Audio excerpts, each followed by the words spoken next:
Hi there. Today, my team and I from Number One Group, Audit and Financial LLP, will be reporting on the entity Avenir Medical Systems Incorporated, also known as Avenir. We're looking at the period for the month ended April 15th, 2022. Avenir develops medical software, and its main revenue streams are subscription and support and professional services. They're located in Lower Mainland, BC, Canada, and they've been operating since January 1st, 2018. Here we've laid out the key areas that we looked at in the financials and the principles that we followed in our judgments. Here's the issues that we recognise for revenue.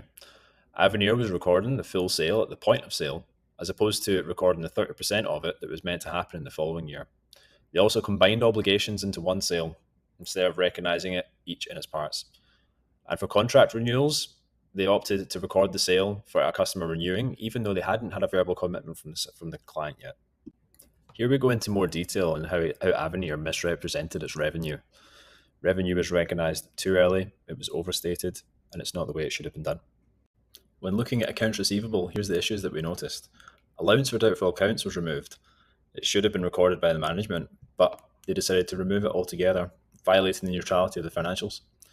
The receivables were factored with recourse, but the company didn't retain the associated liability and the credit risk. They also derecognised the receivables, recording them as a sale. The way that they've treated the factoring with recourse means that they've massively inflated their sales by writing off the 1 million of accounts receivable and putting it straight to sale. They also failed to recognise a 950,000 liability, and they effectively doubled their interest expense they recorded. Another example of potential earnings manipulation is through allowance for doubtful accounts. They made the decision to completely stop recording their allowance in 2021, and as a result, it's overstating the assets and the profits. Next, I'll hand it off to Cameron, who will talk about assets. Building capitalization and depreciation errors. Borrowing costs were capitalized for too long. The building was ready for use on December 31st, 2020. Capitalization must stop when the asset is ready for its intended use, not when occupied. The controller incorrectly capitalized for 15 months instead of 12 months. There was also wrong depreciation start date. Depreciation begins when the asset is available for use, not when staff move in. So the lease requires restoring the land to farmland condition at the end of the 30 years. Estimated costs were $120,000. Avenir did not account for this, which means liabilities in property, plant, and equipment are understated. As for computer hardware, there was an incorrect asset cost that was recorded. This asset should have been recorded at net purchase price and not the gross price. There were also some things that were expensed but should have been capitalized. There was also an upgrade cost that was incorrectly expensed and should have been capitalized. And there was an incorrect treatment of a trade-in transaction that should have recorded a loss of $160,000 but did not record any loss. As for server farm issues, the company expensed all $100,000 of acquisition-related costs. Much of it should have been capitalized under PPE. This resulted in PPE being understated, expenses being overstated in 2018, and depreciation being understated in all subsequent years. Despite evidence of underperformance, no impairment was recognized, even though IFRS clearly requires one. IFRS requires an impairment test when there are internal indicators such as poor performance, lower than expected cash flows, or obsolescence or declining use. Some furniture and fixture issues at Avenir. Harry changed the company's accounting estimate and policy without having a valid justification nor any reliable fair value evidence. They also did not perform any impairment tests even though there were clear signs on the asset there was damage. Accounting policies that were violated. Number 1, improper change of depreciation method and useful life. They went from a 20-year straight line method to an 8-year double declining balance method. Under the IFRS and the GAAP, changes estimates are allowed, must be justified by new information. Changing depreciation method also requires support. Management cannot change depreciation method to manipulate profit. Number 2, unauthorized revaluation. They reevaluated the assets to $200,000 because they don't like the brand image, or Harry doesn't like the brand image. Under the GAAP, it's not prohibited. They must use historical cost. Under the IFRS, it is allowed, but it must be applied to the entire asset class, not a single asset. Number 3, they failed to test for impairment.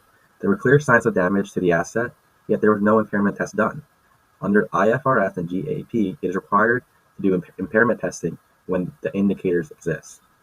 The company made several investment reporting errors. All investments were kept at purchase cost with no fair value updates, which violates IFRS 9. Tesla and IBM weren't remeasured despite share price changes. Tesla should be FVTPL, IBM should be FVTPL or FVOCI, and the national bank bonds weren't measured using the effective interest method. The company violated key requirements under IAS 20 for government grants. They recognized the entire $500,000 grant upfront, even though IAS 20 requires income to be recorded only when there's reasonable assurance that conditions will be met. Because the grant required hiring 4 graduates each year for 5 years, and they only met the condition for 3 years, the company should have recognized only the forgiven portion and recorded a liability for the rest. This resulted in incorrect revenue recognition and non-compliance with IAS 20. Now I will start the impact section. First, for revenue and receivables, the company recorded revenue too early.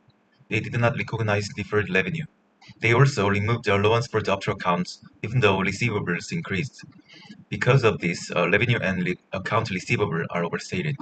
Liabilities from factoring with records were not recorded. These mistakes make profit look higher than it should. Property, plant, and equipment. Borrowing costs were capitalized for too long. Depreciation also started late. The asset retirement obligation was not recorded, which makes liabilities too low. Some hardware costs should have been capitalized, but were expensed. The trade-in was also recorded incorrectly. This causes property, plant, and equipment and expenses to be misstated. For impairments, the company did not test the server farm. Even though performance was low, they also did not test the damaged furniture. As a result, assets stay too high and impairment expenses are missing. Next, for investments and government grants, the company did not update investments to fair value, so unrealized gain and losses were missing. Because of this, the investment amounts and related income were not correct. For government grants, and company recognized the entire amount, even though not all conditions were met. Only part of the grant should have been recognized, and the rest should have been recorded as a liability. So overall, both mistakes caused income to be overstated and some liabilities to be missing. Based on our audit, we do not recommend acquiring Avenir in its current state. The company has major IFRS and GAAP violations that overstate revenue, understate liabilities, and inflate profitability. These issues make the financial statements unreliable and hide over $1 million in potential risks. While the ERP market is strong, acquiring Avenir can only be considered after restating its financials, strengthening controls, and renegotiating the valuation. And with that, we thank you for your time. We hope this analysis can help Magnificent make the best plan they can moving forwards.